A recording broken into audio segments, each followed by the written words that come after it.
What's going on, everyone? This is Mitch. Hope you guys have been having a great weekend, having a great Sunday evening as we're about to work our way into our work week.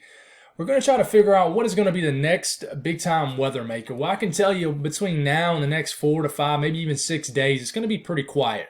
But I'm starting to see a pattern change on the horizon that could bring more disruptive weather, maybe more impactful weather.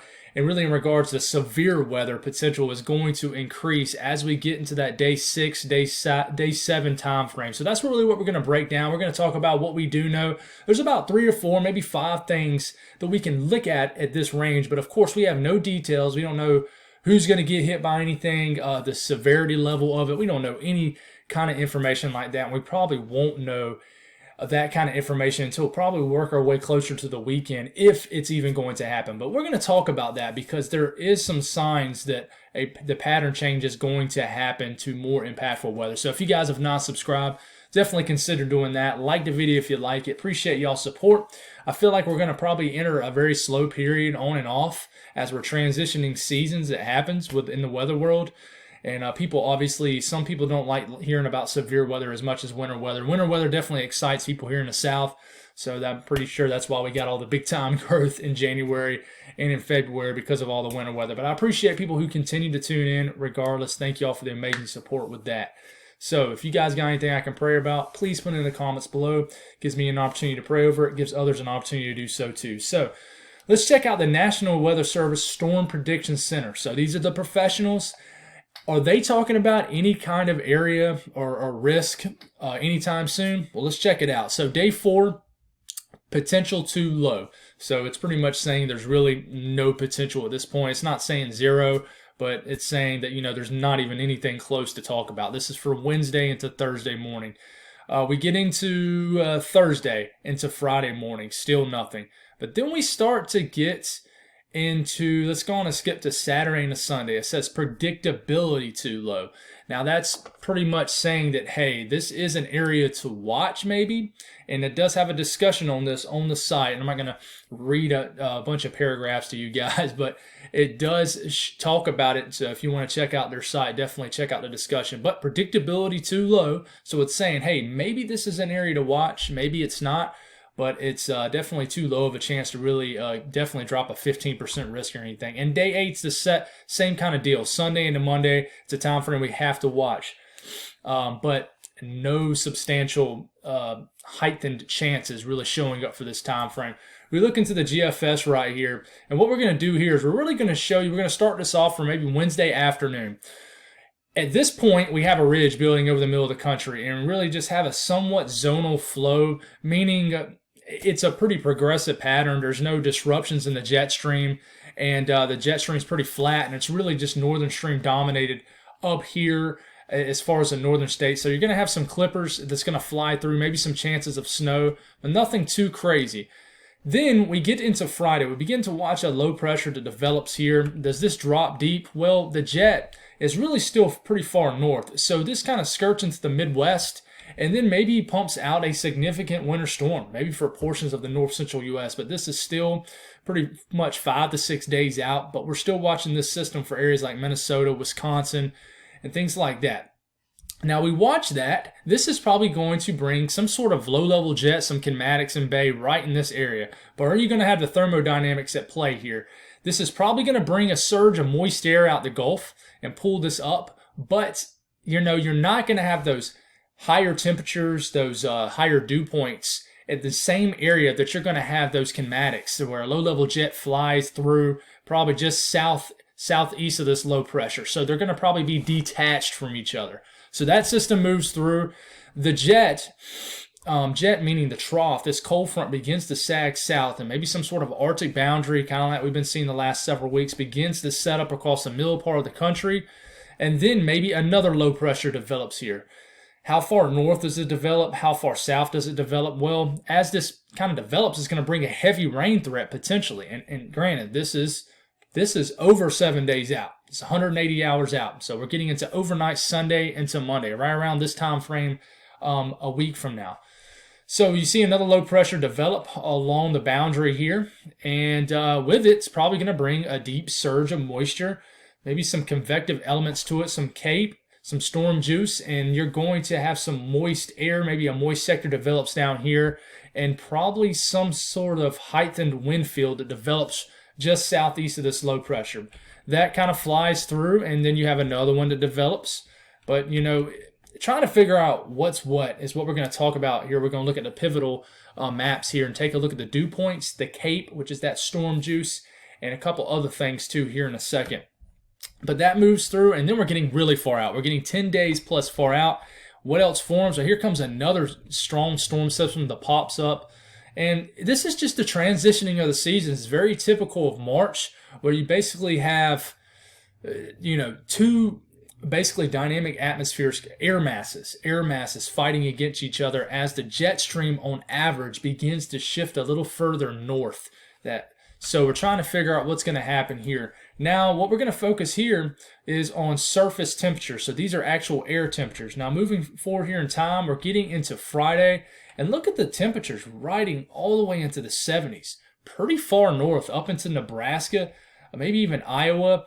With this, you're gonna have what I just showed you. You're gonna have low pressure scooting through. So you're going to have some warm air. And you can tell that this is a low pressure developing into here where you got basically that cool, dry air probably pivoting down southeast behind this low pressure as this storm system moves through. With it, you got a warm air mass building ahead of it. So you got temperatures getting into 60s, almost 70s, and you got very warm temperatures all the way into the Ohio Valley. That surges through, cools it back down, and then potentially you have to watch to see if you can have some more warm air surge up here. But on the latest GFS, and we're just looking at the operation model, it really only gets it very warm up into this region as we're getting into this weekend. So we kind of have to watch that.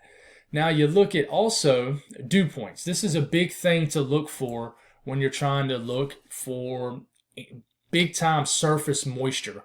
Higher dew points into the 60s and 70s. That's one element you look for, an ingredient for severe weather. So this is for Tuesday. We're getting into Wednesday, getting into Thursday, but you notice, you see the green starting to show up.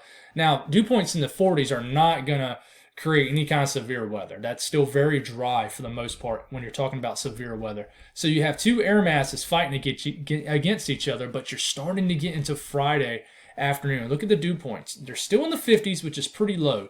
It's not really going to get any kind of substantial severe weather going, but you see the moisture return coming out the Gulf. It's surging northward all the way into the central U.S.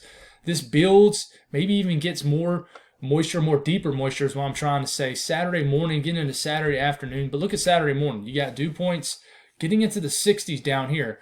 But do you have any sort of energy down here to work for? Is the low pressure too far north? Are you even going to get any storm development down here? That is a chance, but this is pulling that moist air out the Gulf. This moves through, and then look at this. Look at these battle between air masses. You have dew points in the 60s, almost near 70 down here in Texas, Louisiana, as we're getting into next Sunday. But then you have this dry Arctic air well up here into Missouri, and really just north of this moist air. That is colliding air masses. That's things you have to watch for severe weather. You keep this moving forward, you're getting into next week, and really doesn't really show any kind of substantial severe weather. Now, the European had maybe a more favorable scenario of severe weather, but still, they're all back and forth. They're all over the place. They don't know if there's going to be a storm system. I think there definitely will be, but trying to figure out where is a huge question. The next thing you look at here is Cape. Is there going to be any kind of convective energy? Well, this is into Saturday, overnight Friday and a Saturday. Check out the Cape that builds here. Got to watch maybe late Friday night, some convective values reaching, 500 to 1,000 joules per kilogram. A lot of times this trends higher as we get into short range. Then look at this Cape that builds right into here as we're getting into, Saturday evening into Sunday, Saturday overnight into Sunday. Some more convective energy starts to build here. So these are just things we look for. We look at those higher dew points, moisture, look for that convective energy. Those surface temperatures are important too. You obviously can't get real good severe weather in the 40s and 50s. You really need to start to get into the 60s, 70s, and definitely the 80s. But you really watch for that. You keep getting these surges of Cape that really rise into the deep south. So we have to watch that element with the severe weather. The next thing you look at is this low-level jet, the low-level winds. And as you have these storm systems shooting through, you're going to have a low-level wind field that shows up here. But is this low-level wind field going to be in the same areas where you have favorable thermodynamics, like them higher dew points, some surface temperatures, them convective values that are at least spiked a little bit? So honestly, think we need to watch probably late Friday for these sections of Kansas, maybe Missouri. I think the thermodynamics in place here are probably not going to be very favorable. When I say thermodynamics, guys, I'm meaning temperatures and dew points, really, and then them CAPE values. Those are probably not going to be substantially high, especially that surface moisture, but it's still an area to watch for severe weather. That moves through, and then you look at this low-level jet as we're getting into Saturday morning, definitely reaching 40 to 50 knots. I'll just do a random sounding down here, and no severe weather, and it's because the thermodynamics in place. You're in the 50s. Dew point is around 50, and the air temperature is 54 degrees. So sure, you have. Oh man, I lost my place here. Sure, you have that low-level jet in place right in here, but if you don't have the thermodynamics in place, you're not going to get any severe weather. You're just going to get a whole lot of fast-moving clouds. So that moves through, and then we watch another system, but this low pressure is much further south, and the track of the low pressure, I don't know if it's going to be super favorable for any severe weather. So it's just something we need to watch for, is these tracks of these low pressures. I think that if you can get a favorable track, you're probably going to get severe weather. So it's just something to really watch for. And going forward here, there's going to be a winter weather side of this too. This is starting really for your Sunday morning, next Sunday morning, a week from now. And I really think as you have an Arctic boundary that sets up through here and kind of pivots north and south, you're going to have winter weather that sets up in these areas right here. Watch out, Minneapolis. Winter is not over for these regions. Now, the southeast, unless we get some freak snowstorm in the next couple weeks, I think winter's for the most part pretty much over. I'll eat crow if it isn't, and I'll be happy to eat it because I love snow. But sitting up right up here, you're probably going to have more rounds of winter storms potentially. So definitely Nebraska, Iowa, even areas of Kansas. Heck, even watch out for the panhandle of Texas and Oklahoma. But, winter is certainly not over for these areas, especially when you get that Arctic boundary that kind of sags up through here and low pressures right along it, and then you have cold air up top. So that's all I got, guys. We'll continue to monitor this and figure it out. I don't want to talk it to death. But if things continue to increase, it'll probably become a more dominant topic. But I'll keep y'all updated. Y'all have a great start to your week tomorrow. God bless everybody. Have a great night.